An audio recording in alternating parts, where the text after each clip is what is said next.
Hello everyone and welcome back to the dark domain. Now I know a lot of you these video to sleep. So before you drift off, I thought it would be a fun idea. If everyone could leave a comment. Let me know where you are listening in the world. Also like and subscribe if you are enjoying the episode. Right, let's get comfy and relaxed and let's. Frisk's story is not giving my ex credit for a car I bought our daughter without his help. My ex and I, both 45, were married for 20 years and we are both successful in our careers. We had always promised our children a car when they turned 16 and got their license. We talked to them about it a lot, specifically as a reward for working hard at school and then jobs. It's something we both felt strongly about because we did not grow up with those kind of resources. When our oldest child turned 16, my ex and I had been divorced for years. After we divorced, I purchased a new car. 100% my money. About the time our oldest child got their license, I had only $7,000 left to pay on it, meaning I had already made more than $15,000 in payments on it. It was safe and under warranty, only ever driven by myself and the child. It was the car they used when learning to drive. I approached my ex about splitting the remaining $7,000 to give the child that car. Ex adamantly refused and said I am not paying for your car. Sent ex the loan paperwork, showing all I'd paid and all left to pay, and also suggested he could send the money directly to that bank if he didn't trust me to do it. To be clear, if my ex had agreed, he would have paid $3,500 toward a $20,000 plus car and it would have been from us. He said his original deal was the only option. He would pay for half of the car if we can all go shopping together and he has a say in all details of the car. I argued that we weren't going to find a car that had had no accidents, all the maintenance done, was still under warranty and had such low mileage for the $7,000. Our child had already asked if they could have that car and knew their dad and I were talking about it. Child had talked about it with both of us. My ex wouldn't budge and dragged the discussions out for over a month. So I finally just decided to pay off the car and gave it to our child. I bought another car for myself. When I gave our child the car they asked about how it finally worked out. I explained the total cost of the car, the payments I'd made, the $7,000, and that her dad did not want to go in on the final payments of the car. I told her the car was from me. My ex is furious that I robbed him of a chance to fulfill a promise to our child. He's also mad he missed the moment our child realized/saw that the car was all theirs. He said I'm just trying to make him look bad. He believes that because he pays child support the car should be from both of us and I should have said the car was from both of us. While he has always paid child support, on time and he has been great about that money went for the children's day-to-day needs, food, daycare, activities, sports, etc.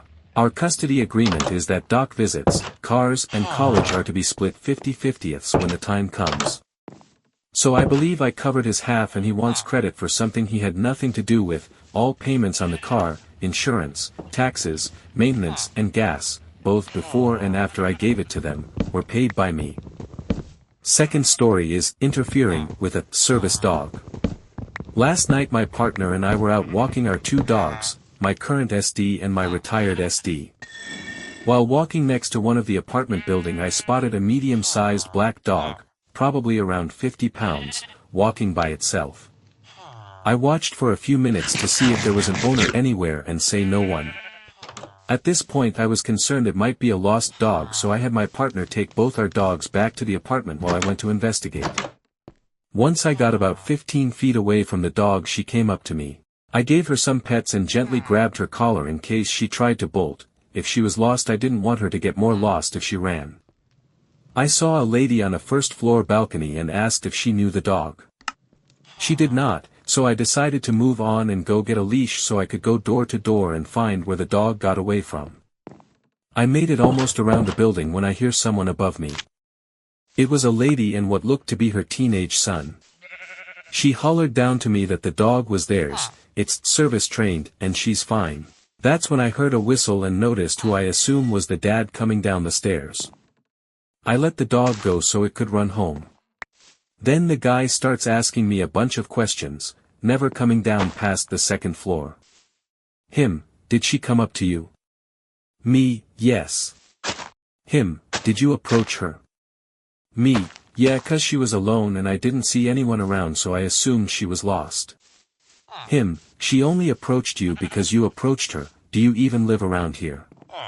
Me, yes, I live in the building next door. At this point he told me how I was weird of approaching the dog and that if I see her again she is fine. She is trained to come back. I told him it's not fine 'cause there is a leash law. I heard him mutter something but I was walking away at that point. I unfortunately overthink a lot and can't help but feel like I should have just left the dog alone, but if it was lost I couldn't live with myself knowing I left it out there for God knows what to happen to it. Also, as a SD handler myself, I would never let my dog go down 3 floors by itself to use the restroom because 1. There is a leash law. SDs can be off leash only if it interferes with a task. Going potty doesn't count as a task. 2. They are still a dog and can make mistakes. If they are off leash you open up that risk. And 3. By doing this they are not picking up after the dog and the apartment is now surrounded by poop, which is also illegal to not pick up after your dog. I've had some people ask how I can send my SD away with my partner and why didn't my partner go after the dog so I could stay with my SD. My disabilities are mostly psychiatric with PTSD and some mobility issues.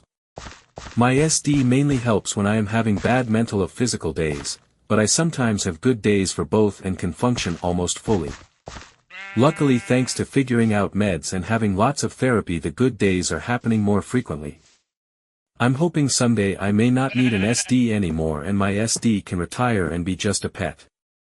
When this event happened I was having a good day, so felt okay sending them upstairs for their safety in case the other dog was not friendly. As for why I took point instead of my partner, I am a former vet tech and have way more experience with potentially aggressive or fearful animals. Plus I am a lot smaller and less intimidating than my partner, so it made more sense for me to approach the animal in case it was scared. I also have a bad habit of forgetting my limits and have put myself in lots of bad situations to help animals over the years. One time when I was teen I walked through the pouring rain for over 3 hours 'cause I saw a lost dog and ran after it. I was miserable, my body hurt horribly, I got super sick and pushed my body way further than I should have, but I helped get that dog home. Another time as a teen I found an intact male cat in our backyard that was extremely sweet with no collar. It had all the indicators of an indoor cat. I was holding him when my friend brought the kennel out so we could go to the shelter to have the microchip scanned. He flipped out and tore my hand up really good, but I never let go and put him in the kennel. Turned out to be a neighbor's cat that got out and they hadn't been able to find him. They were extremely grateful. I ended up going to the emergency room for 4 antibiotics 'cause my hand swelled to the size of a softball. I may not be the smartest when it comes to making decisions about my health, but if it helps get a scared animal home I will put them first every time. Third article is calling my dad a creep. I, 19F, have a small chest, and if I wear oversized hoodies you honestly can't tell whether I'm wearing a bra or not. So if I'm just going to the convenience store for 10 minutes or taking a quick walk, I sometimes don't wear one. My dad hates this. He wants me to wear a bra even at home. What really bothers me is that he'll touch my back to check for a bra strap. If he realizes I'm not wearing one, he gets mad and tells me to go put one on. I've told him before that it makes me uncomfortable. Recently I came back from a quick convenience store run wearing thick clothes and no bra, and he did it again. He touched my back to check, then got angry and said my boobs would sag and I'd end up looking like an old woman if I kept doing that. I got angry and yelled that touching me to check my underwear is weird and feels like sexual harassment to me, and I called him a creep. I also said he walks around the house in boxers and a t-shirt all the time, so he has no right to act like I'm the inappropriate one. He's upset because he thinks I accused him of being some kind of creep when he was just worried about me. Fourth article is prioritizing my daughter's recital over a funeral. My daughter, 5 years old, had a dance recital on Saturday. Her dance studio scheduled everything a couple months ago, so my husband and I were prepared to attend. Last Wednesday, my father informed me his mother-in-law, his wife's mother, had passed away, and the funeral would be on Saturday. He said that he and his wife wanted me to attend it with my family, but would settle for just me. I'll be honest, I didn't want to go. I didn't have a close relationship with my father's mother-in-law and my kids saw her once a year at most. But I wouldn't mind attending if it weren't for my daughter's recital. The funeral would take place in a different city, a very short flight away, which my father had offered to cover, so it wouldn't be possible to attend both. I offered my condolences, but said my daughter had a dance recital on Saturday and my family wouldn't be able to attend the funeral. My father said he understood why I couldn't take my children, though his wife was disappointed I wouldn't just tell my daughter's dance studio that there had been a family emergency. In spite of that, they both thought I should still go on my own.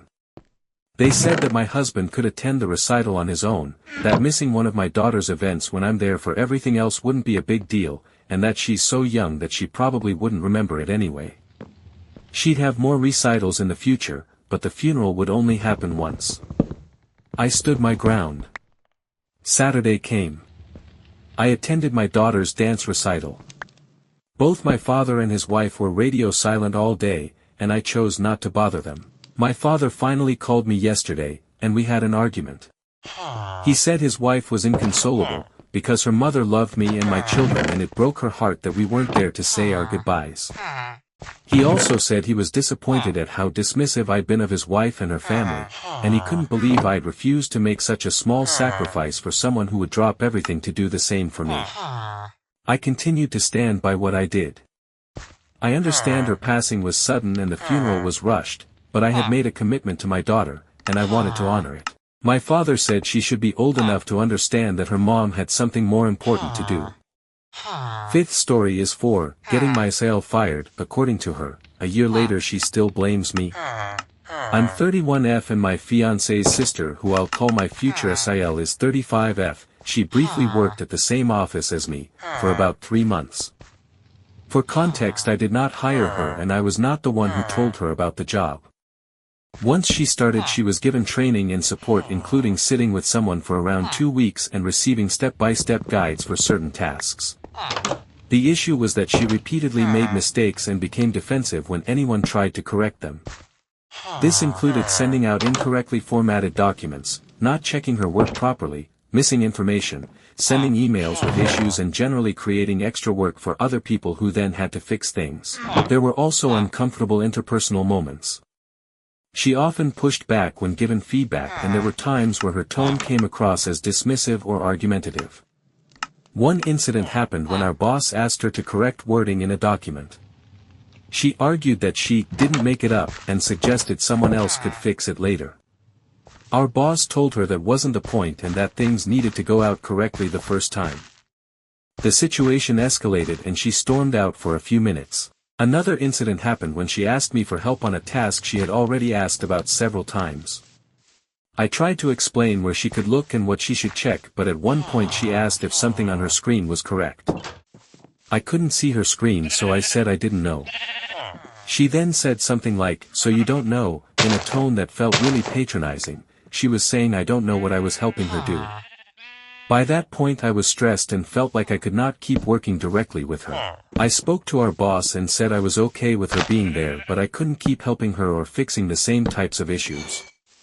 I specifically said I would rather just do my own admin and I cannot work directly with her. The next day my boss let her go. I was not present for that conversation and I did not tell him to fire her. Since then she has blamed me for losing the job. She has told people that I got her fired, that I had an issue with her and didn't like her, sabotaged her, and that I spoke to her badly, like an idiot. A year later she still says things like people don't know what went on in that office, and that I am not the person I portray myself to be. From my side I feel like her work issues and behavior were already visible to management and I only raised how it was affecting me. But I also understand that my conversation with our boss may have contributed to the final decision even if I didn't directly ask for her to be fired. This has now caused ongoing drama in my fiancé's family because she still seems to believe I had some kind of agenda against her. So AITA for speaking to my boss about not wanting to work directly with my future SIL anymore if she still blames me a year later for getting her fired.